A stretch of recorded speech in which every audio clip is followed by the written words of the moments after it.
Love and marriage go together like a horse and carriage. Not true. Made for a nice little song, but it's not true. Love and marriage do not go together like a horse and carriage. Horse and carriage go together much better than love and marriage go together.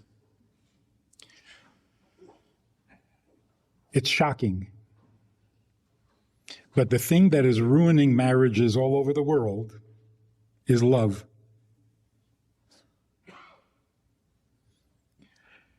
And we know this from our relationship with God. The rabbi said everything is about relationships. Judaism is a relationship with God. And in that relationship, is it proper, would it be acceptable to say to God, I believe in you, I'll worship you, I'll obey you, I'll serve you, because I want to go to heaven. I want to get to heaven, to Gan Eden. Wouldn't be good? That wouldn't be acceptable? The Mishnah says, don't serve God like a servant who serves for a reward. Do it like the servant who serves without thought of a reward. What is so terrible about wanting to go to heaven? It's not a bad place. So imagine a man says to a woman, I love you for your money, and I want to marry you for your money. Bad? Offensive? Insulting? Most people say, no, if you're marrying for money, what's going to happen when the money goes away? What happens if she loses the money? Why do you think she's going to lose the money? Being so pessimistic. She has money, he loves money, a match made in heaven. What's wrong with it? First of all, if you say, I love you for your money, it's not an honest statement. I don't love you. I love your money. Secondly, and this is really the ugly part, if he says, I want to marry you for your money, he's actually saying, is there an echo? Is it only me? I'm talking to myself. If a man says, I want to marry you for your money, he's actually saying, can I just have the money? That would be the best. But nothing's perfect in this world, so if I have to marry you for the money, fine. It is so insulting. And the same is true with Judaism. If I say to God, I'll serve you, I'll obey you, I'll do the mitzvot, I just want to get to heaven. It's like saying, if I could just get to heaven without you, that would be perfect. But no, right? Can't do that? Fine, so I'll do the mitzvahs. It's horrible. Here's the shocking news. Why is it better to say, I want to marry you for love? The money might go away. It's more likely that the love goes away. And also, if you say I'm marrying you for your money, it means I really just want the money. If I say I'm marrying you for the love, all I want is your love, not your opinion, not your personality. I don't want to hear your kvetching and your problems and your, just love me and shut up.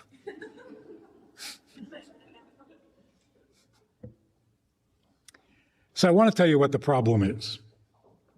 Serious problem. And it's not even about marriage. It's about life. I've been doing marriage counseling for many years, and I kind of got used to the idea that some men and women who are married to each other don't like each other. Shocking. They hate each other. So they need counseling. Kind of got used to that. But there's something new going on for the last couple of years.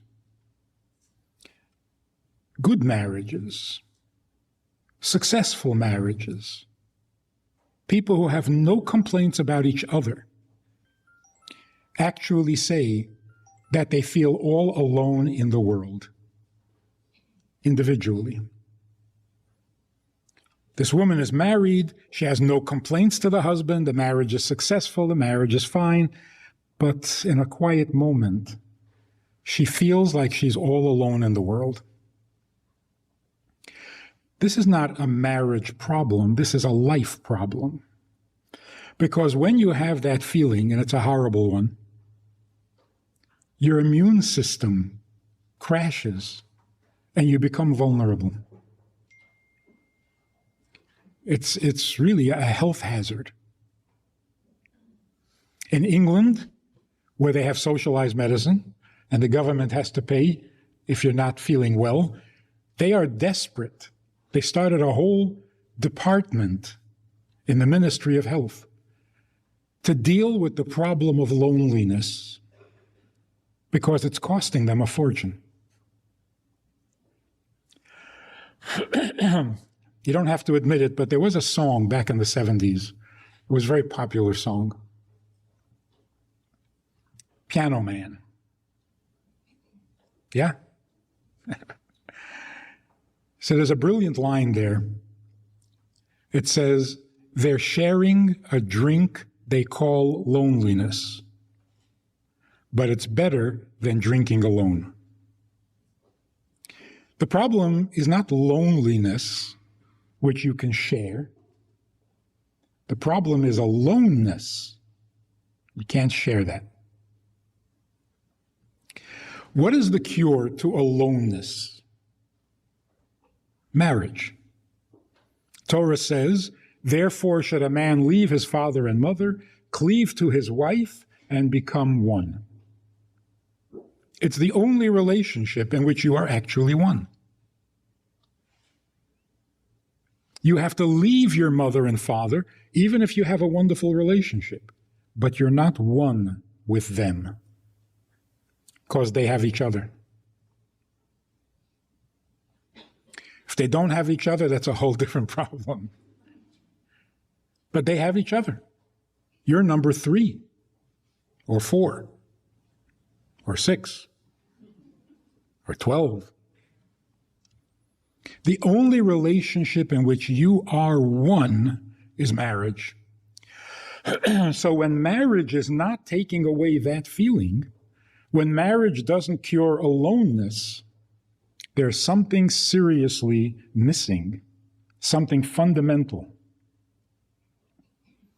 It's almost like it's not a marriage. Because marriage is supposed to take away that feeling of aloneness. And it could very well be the culprit is love. Because for the last 80 years, maybe more, actually since Tevye, since Tevye's daughter introduced him to love, people have been getting married for love. Are marriages lasting? Are they stronger? Are they more satisfying? Hardly. And I think love is to blame. A man says, I love everything about my wife. Pretty nice claim. But something wasn't making sense because his wife wants a divorce. So if you love everything about your wife, why is she unhappy? So I said to him, you love everything about your wife? He says, yeah. I said, do you love her? He says, everything about her. I said, yeah, but do you love her? He says, what about her? I said, not about her. Do you love her? He says, I don't know what you're saying. Thank you. I don't know what you're saying. If you take away all the things, what's her? It's like when people say, why can't you accept me for the way I am? Stop judging me. Accept me for the way I am. I would gladly do that, but I don't know how you am. What does that mean? Who am you? And if I ask you, you don't know either. Just me. What does that mean? What about you? No, not about me. So this has been an age-old problem. A woman says to her husband, I don't feel like you're really there for me. And of course, every husband says, what do you mean? Whatever you want. What do you want? Whatever you want, I'll do it. She says, never mind. He said, what did you start? What was that? So men are sitting around saying, women just want to make you crazy. She starts complaining about something. I tell her I'll do anything she wants. She says, never mind. They just want to drive you crazy. And women sit around saying, men don't get it. And men are saying, get what? Never mind. Men are from Mars, women are from Venus? Yes. And don't bother reading the rest of the book, because it gun nicht helfen. If you're from two different planets, forget about it. You're not going to understand each other. So what are we doing? What are we doing? And the tragedy is even greater in that we're not educated at all. What were you told about marriage? What are we taught? Get married, have children, live happily ever after. Thank you.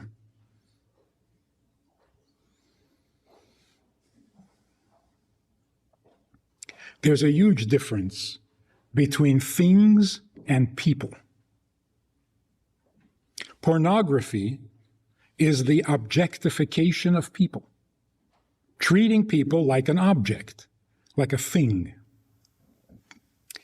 A human being is not a thing and should not be treated that way. Love is a thing. You can have or not have. You can have more, you can have less. You can like it, you can hate it. It's a thing.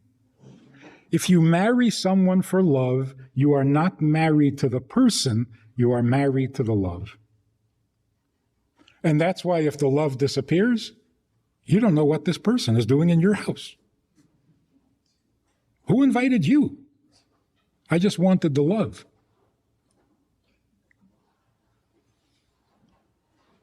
So what does it mean to actually love someone and not something or many things? So let's look at some alternatives. What's more powerful than love? What's more valuable than love?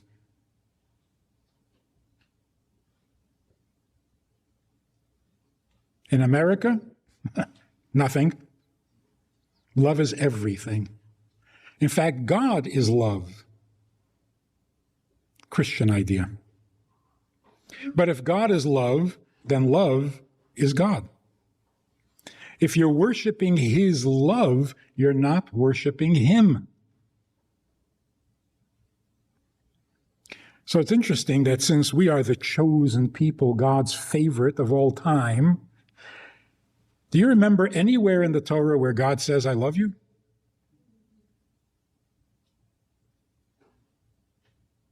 Review the whole Torah quickly. See if you remember anywhere where it says, I love you. Once, in passing. The rest of the time, He can't tolerate us. You're impossible, you're difficult, stiff-necked, argumentative.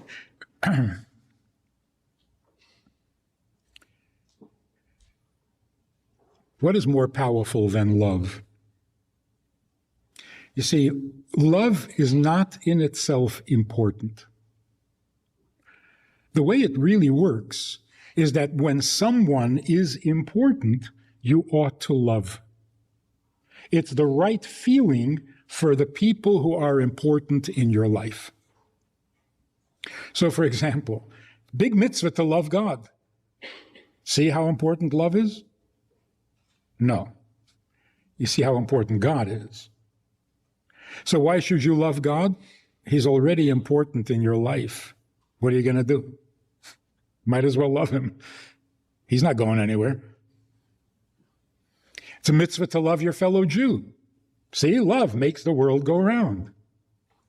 No. Jews make the world go round. Ask any anti-Semite.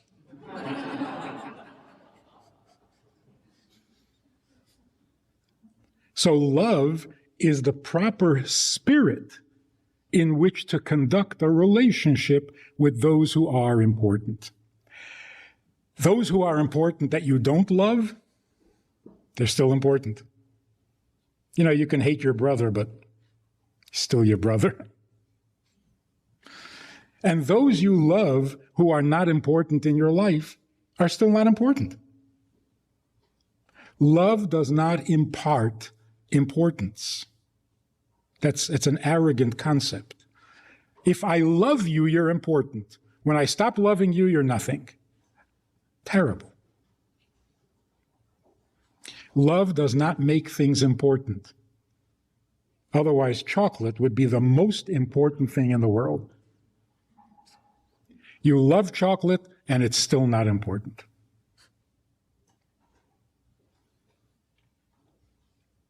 So what's more powerful than love? Being mine. If you're mine, well, that's everything. So Tevye asks Golda, do you love me? You remember? Can you hum a few bars? She answers, Do I what? And then she sings him a song. 25 years I've washed your clothes and made your meals. And is that supposed to be a joke? Like she doesn't know what love is? He asks about love and she sings him a song about laundry.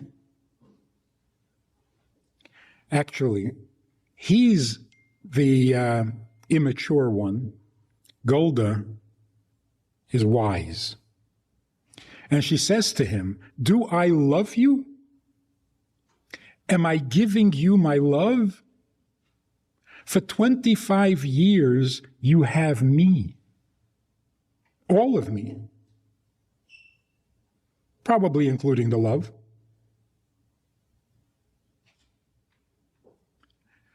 I am yours. And then she concludes, if that's not love, then what is? So she's saying, there is something much more important than love. Love comes and goes by nature. It rises, it falls. But I am yours. 25 years without a moment's interruption. So being yours is much more powerful than loving you. And that's why, again, surprisingly, unconditional love, there's no such thing. It's a monstrosity. Everybody wants unconditional love. It's a terrible idea. You tell your 11-year-old, I love you unconditionally. What does the 11-year-old hear? So I don't count? So it doesn't matter what I do? That's right. I will love you no matter who you are. Oh, so you don't know who I am? It is such a rejection. Very often you tell a child, I love you unconditionally, and the child will do everything he or she can to make you admit that you hate them. One girl was talking about, we had a teenage program, in the beginning of the summer.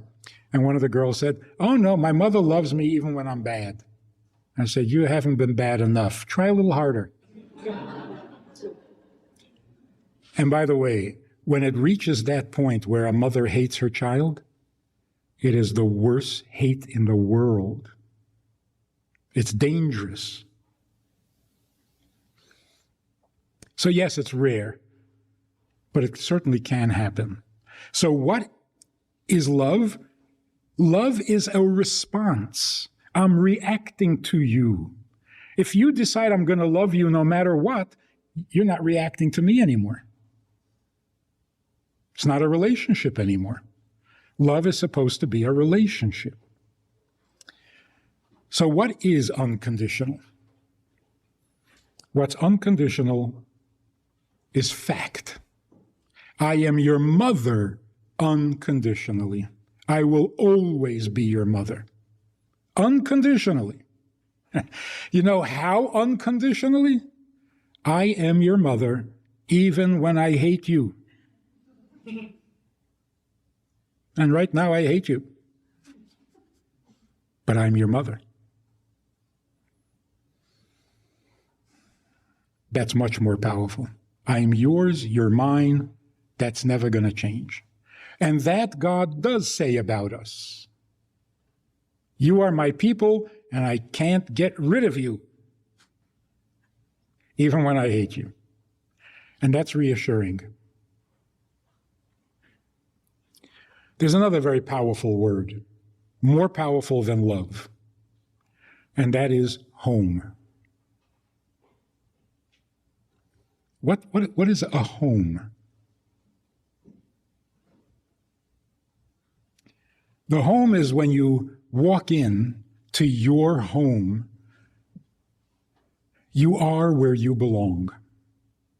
It's a very good feeling. Most of our lives, we're not where we belong. We're visiting, we're passing through. We're not where we belong. When you come home, you're coming back to the place where you belong. Powerful feeling. And what do you do in the home? What you're supposed to be doing. At work, there's some doubt.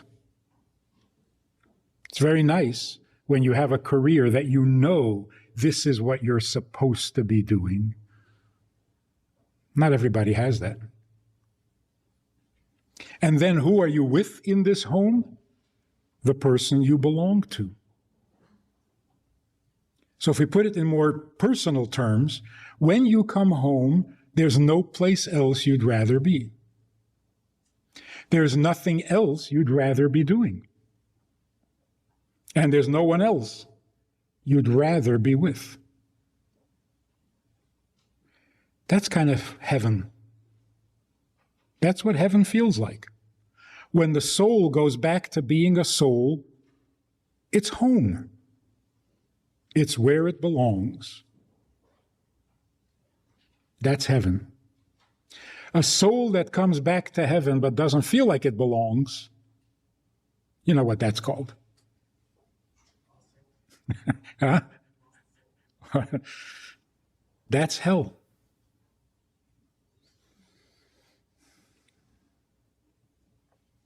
You remember the raid in Entebbe? I mean, you read about it. You're not old enough to remember.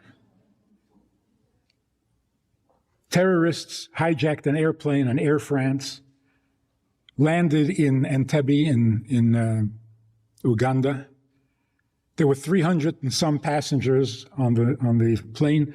They freed the non-Jews and kept the Jews hostage. The Israelis went in there, violated every international law, but miraculously saved every one of them.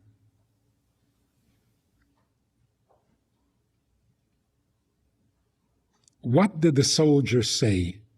After eliminating the 6 terrorists and only the Jews were left, what did the soldiers say to these hostages who had been there for a long time, sleeping on the floor, not knowing what their future would be?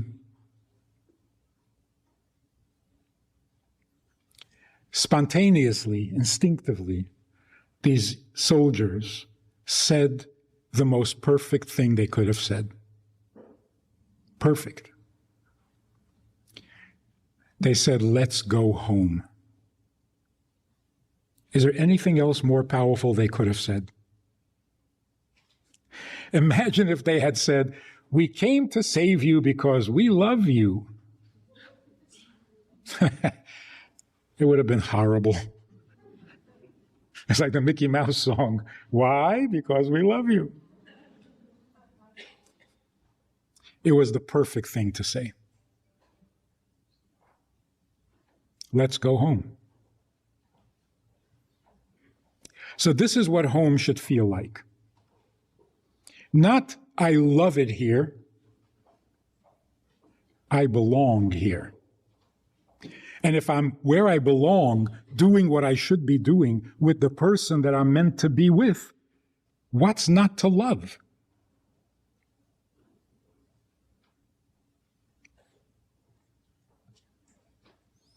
So instead of saying, I love you,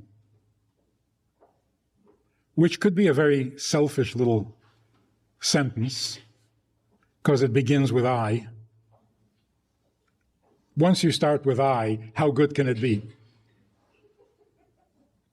And if the last word in the sentence is you, how good can that be? So it starts with I and it ends with you. Not nice. Love can be very selfish. It is. Love can be destructive. Love can be nasty, manipulative. If I love you, then you owe me. Or I own you. So instead, when you're in a really good mood, instead of saying, I love you, try saying, you I love. You I love. Guaranteed, if you start a sentence with you, it almost doesn't matter what follows. You is so endearing. I, not so much. Can you imagine a mother saying to her children, you don't love me? It's okay. You're not the only children in the world. The neighbor's children love me. And they're cuter than you. No mother ever said that to her children. Because mothers don't need love from their children. They want their children's love, not love from their children. Yeah? Different? If I want love and I'm trying to get it from my children and they're being difficult, I'll go get it someplace else because I want love. But if I want my children's love, where am I going to go? I can't get my children's love from the neighbor's children. So if I want my children's love, I really want my children, including their love and their money. A woman does not need love from her husband. You don't need love from your husband. That is a destructive, unhealthy thought. A man does not need love from his wife. That's greedy, it's selfish, it's unhealthy. You need your husband's love, not love from your husband. And in general, you don't need love. It's a PR gimmick. You don't need love. You're all grown up. So if you really need love, go home to your mother. She'll love you. And if she doesn't, you got a different problem. That marriage isn't going to solve. You don't need love. You need someone. not something from someone. And when you have someone who is yours and you create a home, of course you're going to love it. Maybe not today, not now. But there will be love, because there is what to love and there is reason to love. It's the icing on the cake. But the cake is the relationship, the marriage. So those of you who are thinking of getting married,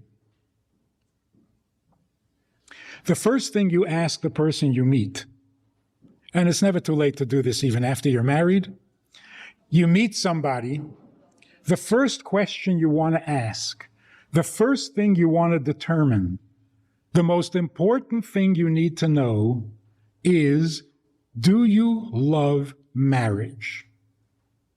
Not do you love me? Everybody loves me. Do you love marriage? Because if you don't love marriage, I'm going home. There's nothing to talk about. In fact, I recommend that when you go on your first date, bring along a calendar. Open the calendar and point to a date. Like, what's today? August. February. February 15th, I plan to be married. I've got it scheduled. Wedding day. Open it up and show the person you're with. I'm planning to be married February 15th. If he says, of which year, just go home. He's not serious. So when I say this to women, they say, oh, no, you can't do that. They'll run away. Exactly. Success. You weed out the ones who aren't serious. If they run away because you really intend to be married, you don't want to waste time with them. On the other hand, imagine you take out your calendar and you say, I'm scheduled to be married February 15th. I've got it all planned. And he opens his calendar and says, look at this. I'm scheduled February 18th. You can negotiate that. A little compromise. Wouldn't that be amazing? So the first thing is, you do not marry for love. It doesn't make sense. A young couple come to me, they say, we're in love. We're very much in love. We would like to get married. I said, too late. You're already in love? What are you getting married for? For love. You already have the love. What's the marriage going to do? It doesn't make any sense. First you love, then you get married for love. Don't get married. You already have what you want. Enjoy.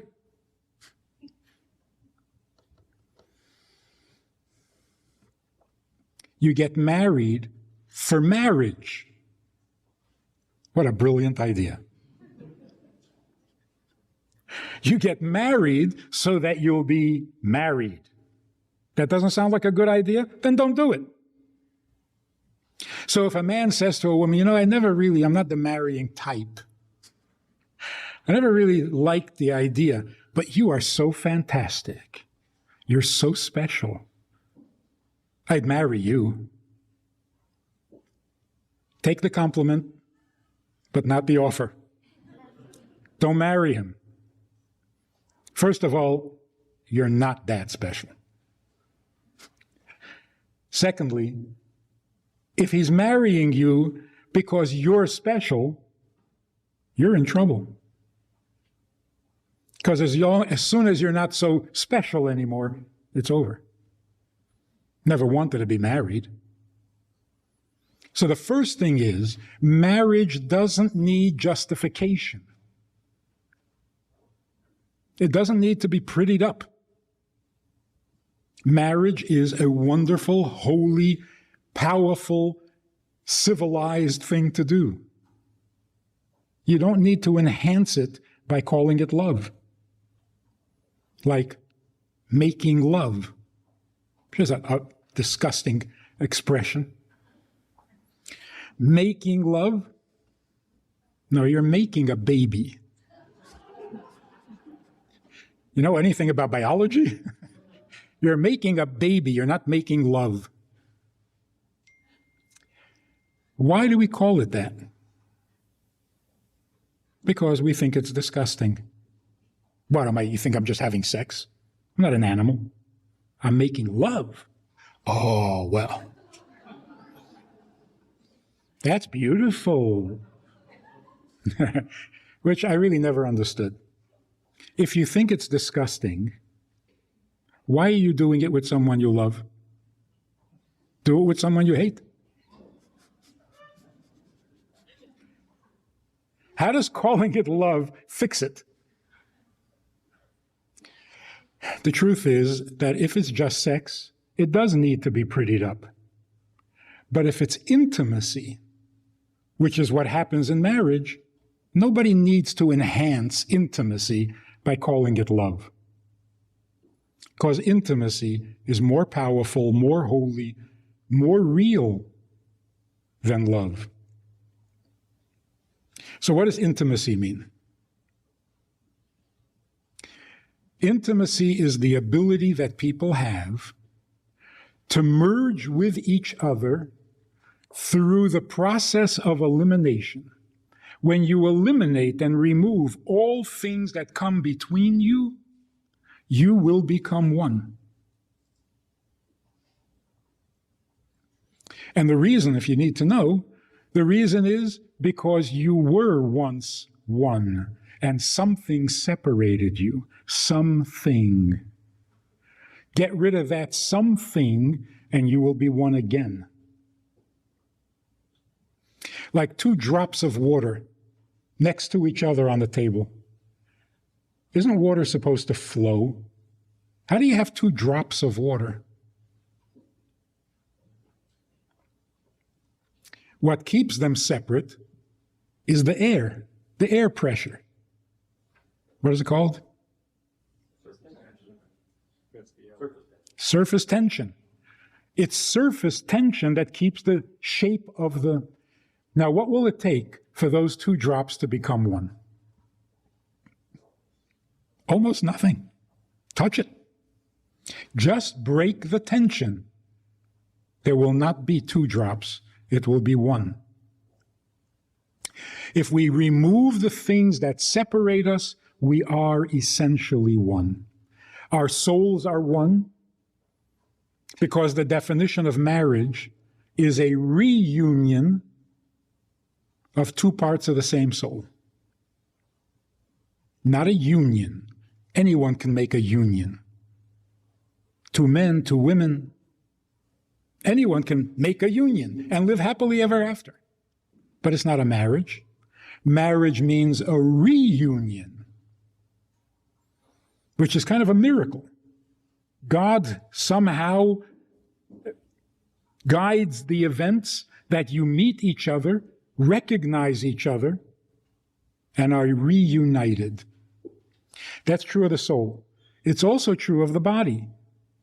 Because the Torah says, right in the beginning, that the first human being was male and female. Don't visualize. Take it on faith. It was male and female. And that's a perfect human being. But then God divided them. And we think that's an improvement. Well, now we're normal. No. To be only male or only female is not a complete human being. So getting back together, when male and female become one body, one flesh, that's simply going back to our truest nature. So what will it take to go back to nature? Just stop interfering. Eliminate the things that come between you, and you will become one. One of the things that come between you, love. It's a thing. So most experts say, when you're choosing who to marry, see how many things you share in common. The more things you share in common, the more grounds there is for building a relationship. So if you both love pina colada and walks in the rain, that's wonderful. No, it's not. You'll be married to a drink and to the habit of getting wet. You're not marrying each other, you're marrying the thing that you both want. And that will come between you. It will not bond you, it will keep you separate. Because you're both thinking about something, not each other. Intimacy means, including physical intimacy. Physical intimacy means you simply merge. There's no thought, there's no performance, there's no objective, there's no goal, there's no judgment. If you asked your grandmother, what happens in the bedroom? What would your grandmother say? Go ask your grandfather. Your grandmother would say, nothing. And you say, come on, I heard something happens there. What goes on in the bedroom? And your grandmother says, nothing. She figured, okay, you're going to have to go ask somebody else because she doesn't want to tell you. She actually gave you the only correct answer. What happens in a bedroom? Misleading question. It's a trick question. What happens in a bedroom? Nothing happens in a bedroom. It's just him and her. Who's the thing? Who's the what? There's just a who. It's him and her. Yeah, so what happens? Nothing happens. It's just them with each other. To make it really graphic, after being intimate, the husband says, so how was it? How was what? How was it?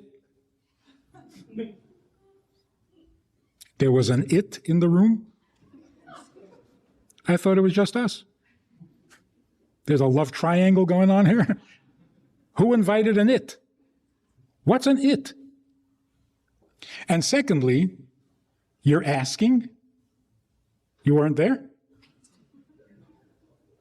No, he wasn't there. You see, if it's not intimacy, it's sex. And sex separates. It does not bond people to each other. It's an it, and it comes between you. There is no it in a bedroom. Your grandmother is right again. A bedroom is a no-thing zone. There should be very few things in your bedroom, just physically. A television in a bedroom is deadly. It was mentioned to people. There are 3 partners in the birth of a child. The mother, the father, and God. But in America, it's Jay Leno, because he's always on. He's the it in the room. It's not good. Anything, any sound, anything you see, anything you're wearing, anything you're thinking other than intimacy comes between you. So the sages were very curious about this one family, this one couple, who had amazing, unbelievable, perfect children. It was so impressive, the sages went to ask her, what do you do to make such incredible children? And she said, we are never intimate before 1 o'clock in the morning. They said, that's your secret? She says, until 1 o'clock in the morning in our village, there's activity. Somebody coming home late, somebody doing some work. So you hear a horse go by, you hear a door open or close. After 1 o'clock, there's no activity. So there's no possibility of a sound distracting us.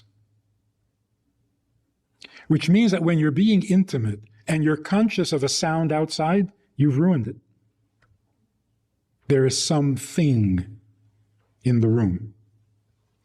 So lately I've been running around peddling the book. So I get to go on podcasts and all the other couple of television shows.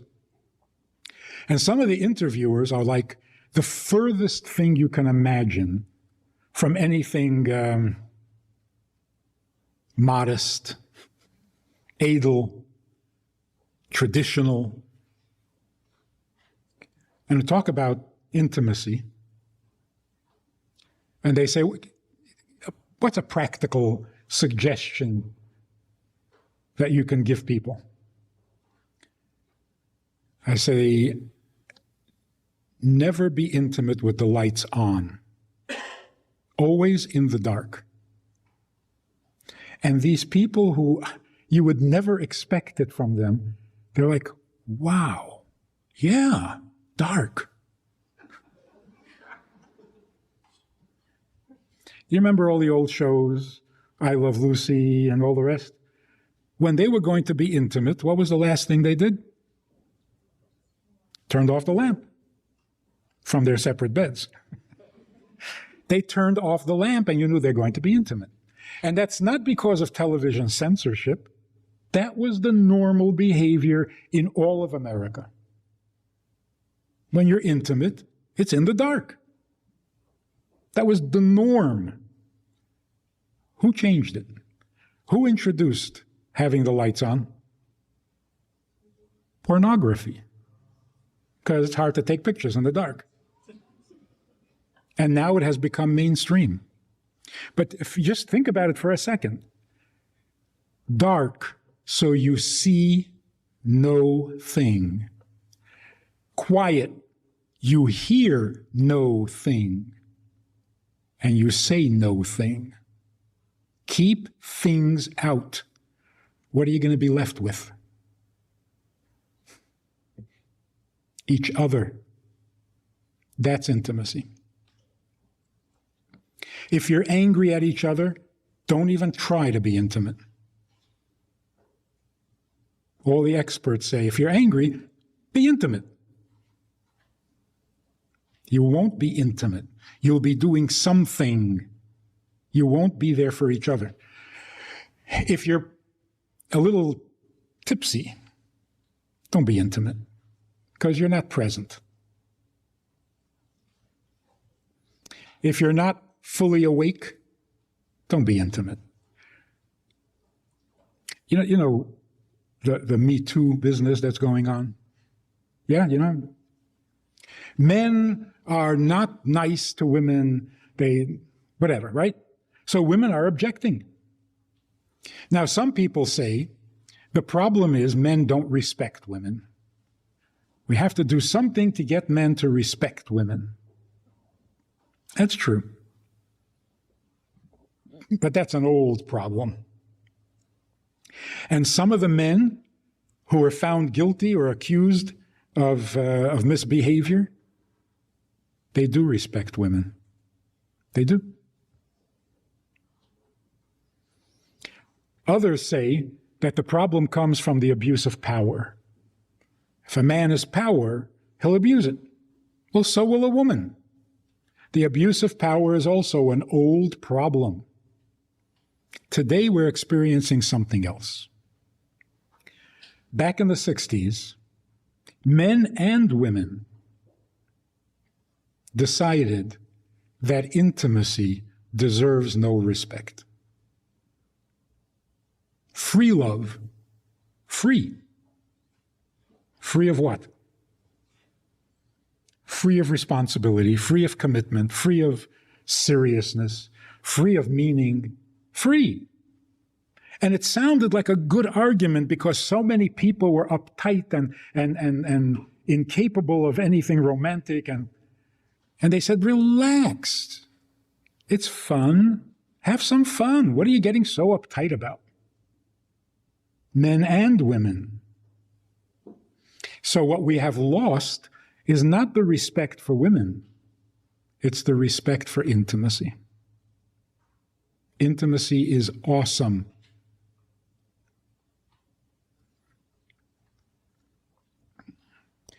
You never get arrested for loving somebody, even if it's inappropriate. You can easily get arrested for intimacy that is inappropriate, because it's much more important, much more powerful. So the respect for intimacy which the Torah gives us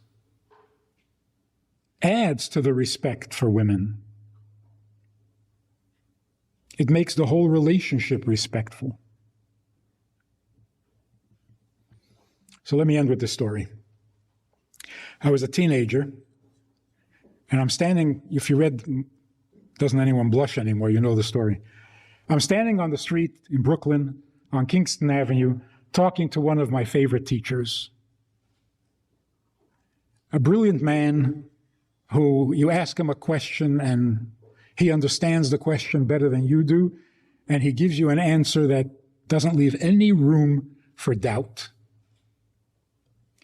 So I love talking to him. As we're talking, this newlywed couple approach the rabbi, because he's also the rabbi of the community, and the wife says, "Rabbi, isn't it true you're not allowed to ladle soup out of a pot on Shabbos? Tell my husband, he doesn't know." And this rabbi says, wait, slow down. What is your question again? She says, are you allowed to ladle soup out of a pot on Shabbos? He says, you mean like with a ladle? She says, yeah. Out of a soup pot? Yeah. On Shabbos. While it's on the fire. That's really complicated. I have to go home and look it up. Call me at home later, I'll tell you. And they walk away. I'm staring at him like, am I missing something here? Every kid in Cheder knows you're not allowed to cook on Shabbos. Stirring the soup is cooking. In fact, in some recipes, it actually tells you how many times to stir. I always wondered, to stir 50 times. What if you forgot and did it 51 times? You have to throw the whole thing out? So stirring is an actual act of cooking. So if you ladle soup out of a pot, you're stirring the soup. You got to take it off the fire.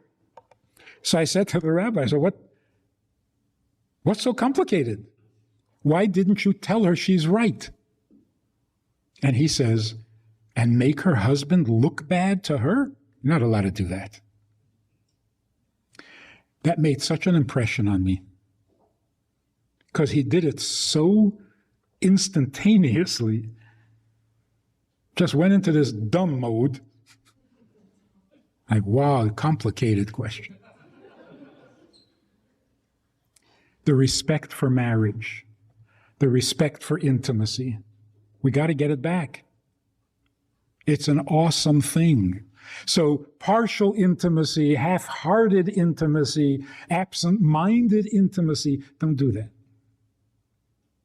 Have respect for intimacy. It's got to be right. It's got to be whole. And again, it means eliminate all things. Anything can get between you when you're supposed to be merging and becoming one. The tone of voice you use at home, be careful. We were growing up. There were years, there were 8 of us. There were years where we didn't know our mother's first name. We would never call her by her first name. And my father never called her. When he wanted to speak to her, he would go to where she was. He would never call her from the other side of the house. So when I heard people doing that, it was Disturbing. You summon your wife?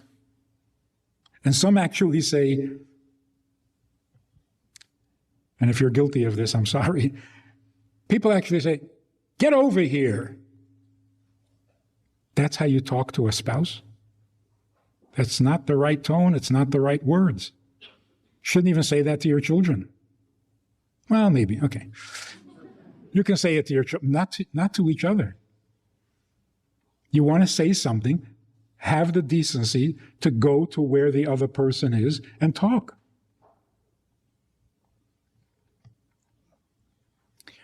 The Rebbe of Kotsk was a very intense person, always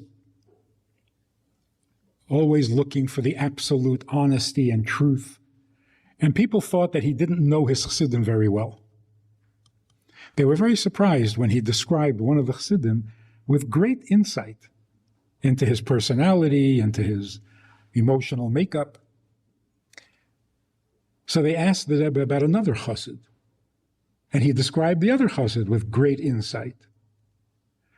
Finally, they asked him, what about your son? He says, do I know my son? I know with which thoughts I invited him into this world. That's another story that blew me away. When you're being intimate, the child that results feels invited. But when you're busy with something, if you're distracted by something, if the intimacy has become a performance and you're self-conscious about it, the child doesn't feel welcomed. You got to reassure the child after he's born. Yes, we wanted you. We're glad to have you. Not like this comedian who says, I had such a sweet little boy, and then he became a teenager. And now he's got issues and attitude. And we get into a lot of fights. And one day, this teenager said to his mother, so why'd you have me? So she says, I told him, we didn't know it was going to be you. We were hoping for a guy with a job. What makes a child feel welcomed into the world? Intimacy. When you remove all things, the child is not blocked.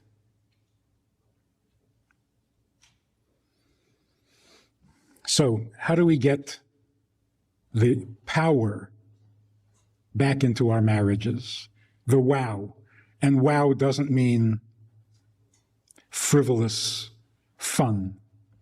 It means the awesomeness that marriage is supposed to be. That which creates a home that feels like heaven. So when you walk in your front door after a day at work or whatever, look at the mezuzah. The mezuzah on your front door says, you are now entering heaven. Out there, whatever. But now, this is where you live. Outside, you just exist. The house, the home, that's where life happens. Don't say to your teenage daughter, you can't go out dressed like that. No, if she's not dressed properly, tell her to get out. You can't stay in the house dressed like that. Because this is a home. This place is heaven. Here, everything is wonderful. If you don't want to be wonderful, do it outside. Why is the street more important than the home? Why will you run around in the home not dressed properly with each other? But if the doorbell rings and some guy's delivering pizza, you get decent. And with each other, you don't have to be decent. You have more respect for the pizza delivery guy than for each other. Don't do that. You got to upgrade. the relationship. The more refined, the more respectful, the more dignified, the more elegant, the less things get in the way. Get the television out. Keep the computer out. Don't have a desk to do a little work before you go to sleep. Keep the bedroom like your grandmother's bedroom, a no-thing zone. The children will benefit greatly. Your marriage will benefit greatly. The community will benefit greatly. And maybe we'll have a healthy, normal society. Because I don't know if you've been listening to the news. We're in trouble. Something is desperately wrong. You know what I'm talking about? It's out of control. And for no reason. For nothing. So we need to upgrade. And you got to do it together. It's got to be mutual. So plan. We upgrade everything else. We want to improve everything else, but we take our marriage for granted? Shouldn't be. So every time we come back from shul, for example, we should be a better husband. I mean, what else did you accomplish by going to shul? At least that, right? Every time we learn a little Torah, you become a better wife, you become a better husband. It really is worth every effort, because we can't be alone. Can't. So we should all have good news. Our marriages should be the healthiest, the strongest, the happiest, and then the most loving, because you have so much to love. Thanks for listening. Thanks for coming. Have an easy fast. You have questions? Yes? Actually, the questions fit online. Right? Ask that were for to read it off. Okay. People submitted them anonymously. One at a time. So we'll start with which spouse is meant to initiate in a healthy marriage? Which spouse is meant to initiate in a healthy marriage? The more aggressive one. No. It really should be the man. If you want to know what a healthy relationship is between a man and a woman, and that too has become so ridiculous, we don't know what male and female is anymore.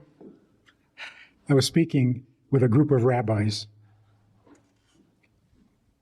We're talking about continuity. And they were saying, they got to change this, you got to change that, I said, whoa, wait. We're talking about continuity. Don't make changes. Continuity means you do what your grandfather did and what his grandfather did. One of the rabbis said, how can you ignore 50% of the population? What did I say? You said grandfather. Why didn't you say grandmother? I said, you're so behind the times. How dare you assume that my grandfather was a man? And she had nothing to say. That's how crazy it was, right? Here's what a good, healthy relationship means. For those of you who are getting married, you need good chemistry. Good chemistry means exactly, precisely this. The woman is sitting with a guy, and for some strange reason, she feels so comfortable with her femininity. That's good chemistry. The guy is sitting with a woman. Usually he's a little tense, he's a little self-conscious, he's a little competitive, he's a little worried what she thinks of him. With this woman, he feels so comfortable being a man. That's good chemistry. She brings out the man in him, he brings out the woman in her. And what does that look like? What does that sound like? He's thinking I want to take care of her for the rest of my life. And she's thinking, this guy, I would support him and follow him in anything he wants to do. That is good chemistry. But when a woman calls and says, I'm going out with this guy, he's such a nice guy. I've never seen anybody. He's so gentle, he's so respectful, he's so sweet, he's so thoughtful. I don't know why I'm hesitating.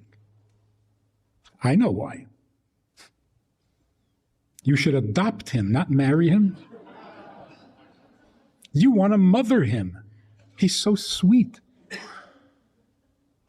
A guy calls and says, I'm going out with this incredible woman. I've never met anybody like her. She's smart, she's capable, she runs the whole company, the whole organization, she's the life of every party, she's good at everything. Why am I hesitating? I know why you're hesitating. She doesn't need you. You have nothing to offer. She's smarter than you, stronger than you, more capable than you. She doesn't want a puppy. She wants somebody she can lean on. That's the male-female dynamic. The man wants to be the giver, the caretaker. The woman wants to be the nurturer, the supporter, the man maker. So if you have that feeling on a date, after you've checked out all the vital statistics, if you have that feeling, you're just comfortable being a woman or you're comfortable being a man, it's not you doing it, it's the other. Some women will make a man feel like a man, and some men will make certain women feel like a woman. That's good. So you encourage your husband to be the initiator, because that's what a man does. And if he doesn't, you tell him. You know that joke about the two lines in heaven? You know that? One line is henpecked husbands, and the other one is non-henpecked. The line for the henpecked husbands is long around the block. The one for the non-henpecked is one guy standing there. So they go over to him and they say, how'd you do it? How did you manage to stay on top of the relationship? He says, on top? I don't know what that means. My wife told me to stand here, so I'm saying.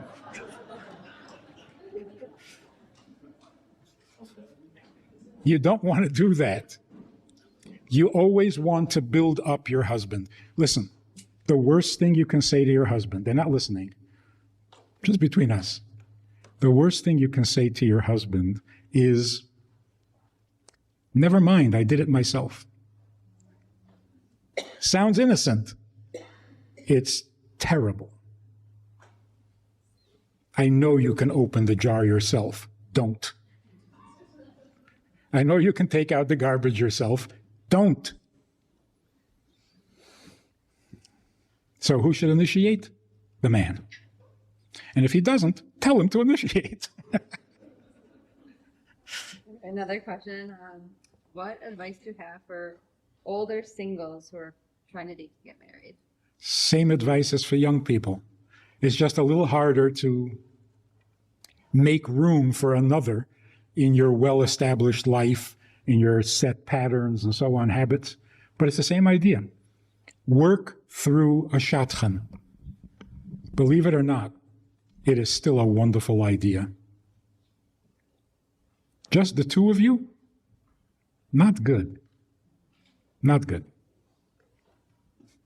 You go out on a first date, and within a half hour you decide, I don't want to meet this person again.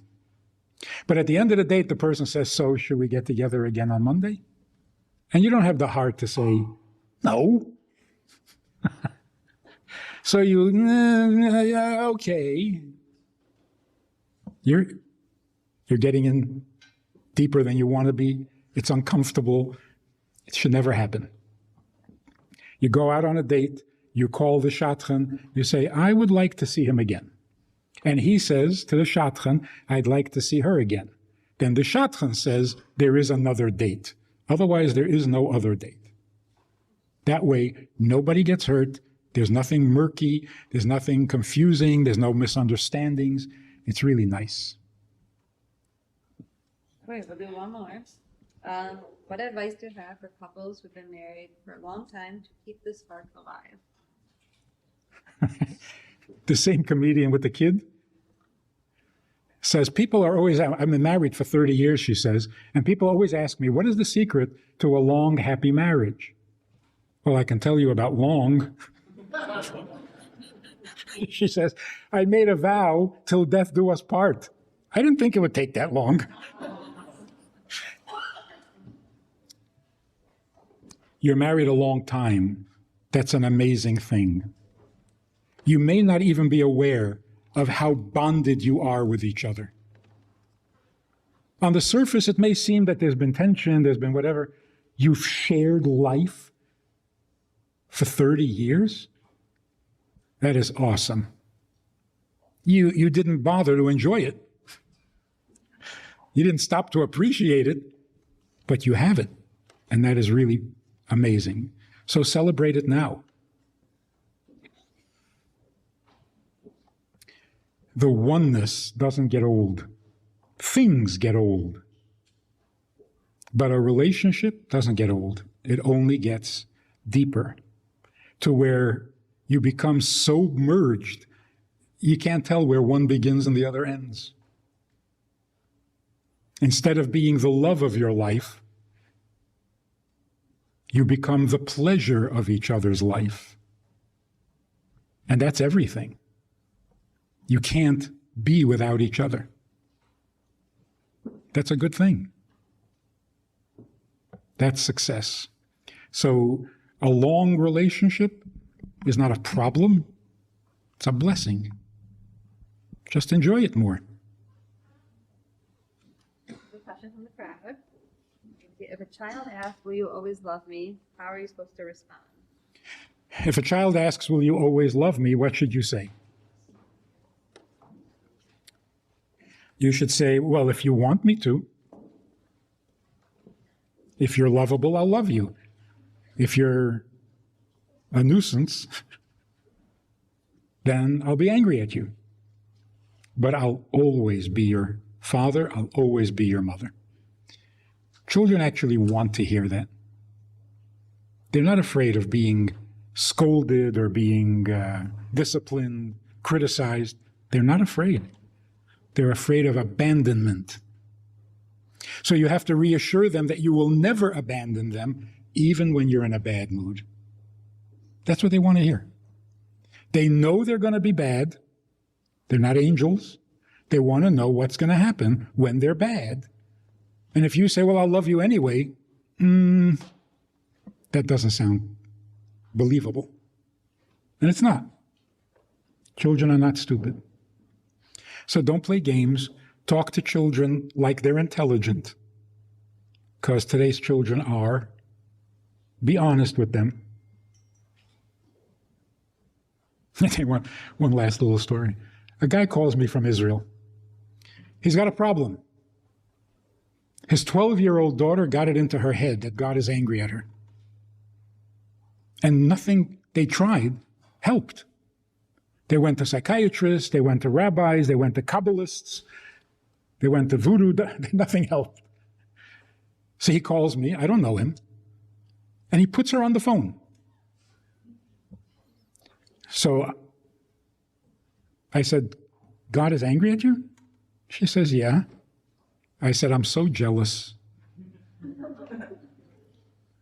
She says, what? I said, you're 12 years old and you can get God angry? How did you become so important? Problem was resolved. Why? Very simple. Everyone she went to told her 100 times over, God is not angry. God loves you. It doesn't work. If a child has a certain feeling or a certain opinion or a certain fear, don't argue. A kid comes home and says, everybody makes fun of my nose. I have an ugly nose. You say, oh no, your nose is beautiful. Come on, don't do that. They're not going to believe you on this, and then they won't believe you on anything else. You say your nose? It's an ugly nose. I like your ugly nose. Don't argue. A woman was anorexic. She went through therapy. She wasn't in danger, but she says, I still find eating distasteful. I said, it is. She was shocked. I said, it's disgusting. It's animal behavior. Why do human beings have animal behavior? You see people eating? They're animals. And I went on and on. She said, you're worse than me. I said, look, God designed us. And for some reason, he built into the human being an animal need. I don't know why. It's so humiliating. But what are you going to do? You swallow your pride and you eat something. Problem went away. Again, because I didn't argue with her. If there's some truth to what she's saying, go with it. Why do you have to argue and dismiss people's feelings and people's opinions? So with children particularly, if a child is saying, I'm not sure you like me. Do you really like me? You say, oh, yes. He'll never trust you again. Say, you know, sometimes you really bother me. When you don't listen, it makes me really angry. And when you hit your brother, I don't like you. Other than that, you're okay. Then the child knows he's safe. But if you play games, no games. Your children will be grateful. So again, thank you very much for coming. Thank you very much for listening.